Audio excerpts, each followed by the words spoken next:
Somebody who always makes me feel better every time I get to work with her on the air. It's our wonderful and talented Brittney Merlot, who brings us our forecast every morning here at this time, usually at Up North Radio, but it will be back next Monday. We are here at Civic Media Mornings. Brittney, boy, it's good to see you. Oh, thank you. You too, Todd. How you been? Well, hanging in there like everybody else. And I think right now in this environment for so many folks, the weather is important. And I'm happy that the snow isn't flying yet because it's temperate enough. We can get outside and, as the kids say, touch some grass or walk around a little bit. And it looks like we're going to have some weather, maybe a little damper, but still temperatures fairly normal for this time of November, correct? Yeah, not too bad out there. The winds are finally dying down, so all those leaves, you're gonna have to probably rake them, get those kids in there. I want to see some leaf angel pictures. I think those are adorable. They are. Oh, goodness. See, there's always a positive. After a windy day, there's always a positive. But I will say this morning, pretty crisp and cool in Merrill, Manitowish waters, even Superior falling to the teens this morning. Ooh. Tingly. Tingly real. teens. It really is. On a Tuesday. There you go. Tingly teens on a Tuesday. Alliteration. I love it. Oh, gosh. But a lot more cloud cover down south. Now, what we have throughout the afternoon is probably some partly sunny skies. You'll see hours of some clouds. You'll see hours of some sunshine as well. Highs today pretty much where they should be for this time of year, in the mid to upper 40s. That's our average. That's where we should be. I know it feels cool, but at least the winds won't be as strong and out of the north. Now, they will start to pick up again this evening out of the south, which is out ahead of another system. So we are looking at rain rolling in by tomorrow afternoon and into those evening hours. It'll be very light out there, a little bit heavier overnight in the southern areas of the state, and then that'll kick on out by Thursday afternoon, and we'll see a ton of sunshine to end the week, and actually some warmer temperatures as we go into the weekend as well. Rain chances look to have left the weekend, so that is good news. I'm so excited. Oh, that's good. See, because too often, and you poor meteorologists get blamed. Of course, you have no control over it. And then the weekend comes and it's like, oh, geez, no, I can't do anything. But it's just the opposite, it sounds like this week.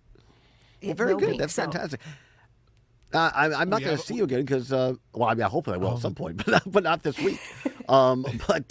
Because our friend Matt Rothschild.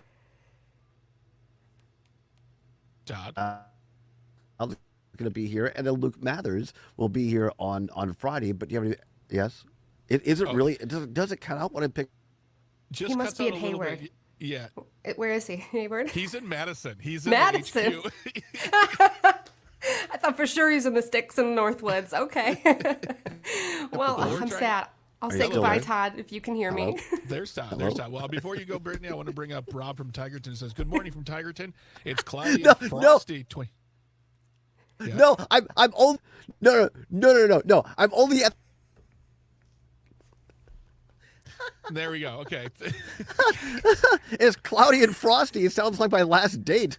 Anyway. I took Brittany's advice and spent the day outside riding in the woods on my UTV, watching deer running around. I used to eat French dip sandwiches with cheaper gas prices. Nice.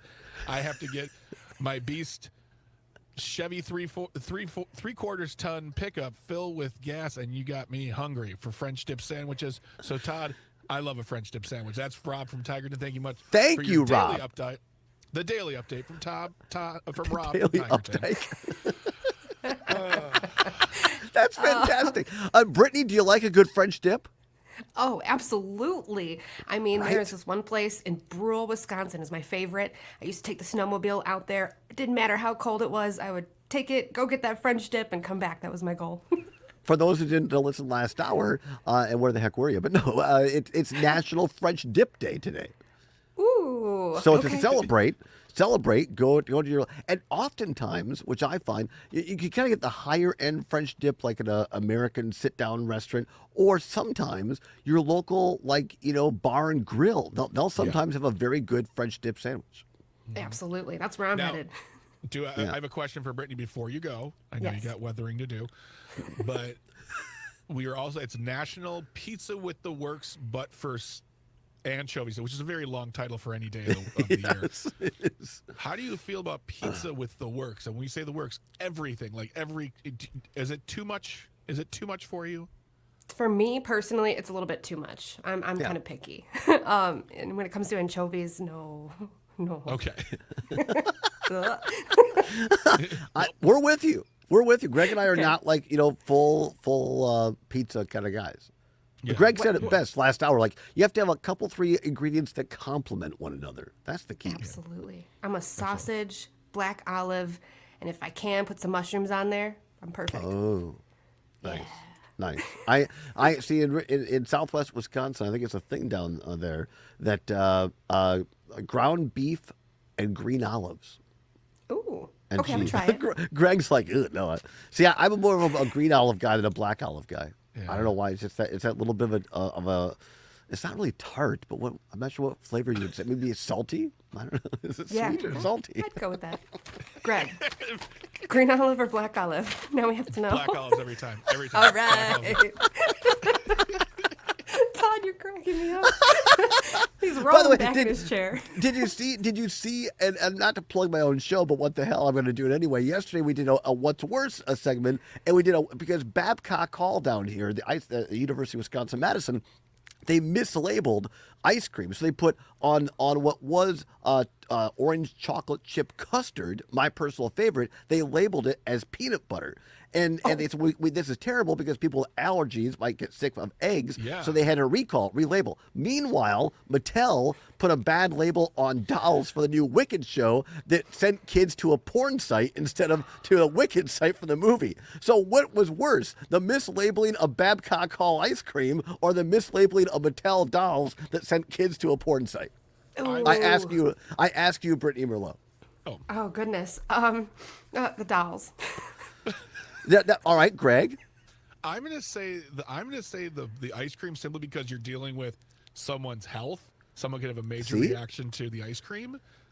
With the dolls, that's just a conversation that I don't have to have with children. The parents get to take care of that. That's like, you deal with that. You deal with that. You deal with that. Not my problem. One of our I don't listeners, work for Mattel. right? One of our listeners said no one's going to get killed by clicking a porn site. Where you could, True. to your point, somebody could die if they're allergic to Exactly. eggs. Well, I was thinking that the parents at this point are probably scooping the ice cream for the kid and can see that it's not the same flavor.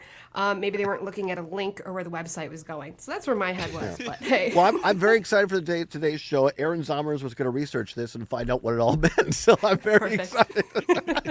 He volunteered to check out the site to see if it's really real or not. So, all right, Brittney, we appreciate it.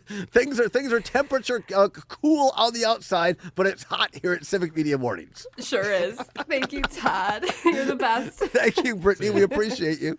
17 now past the hour of 7 o'clock on this 12th of November 2024. Allball and Bach in for Mr. Pat Kreitlow, who is on vacation and, very, very rich, deservedly so here.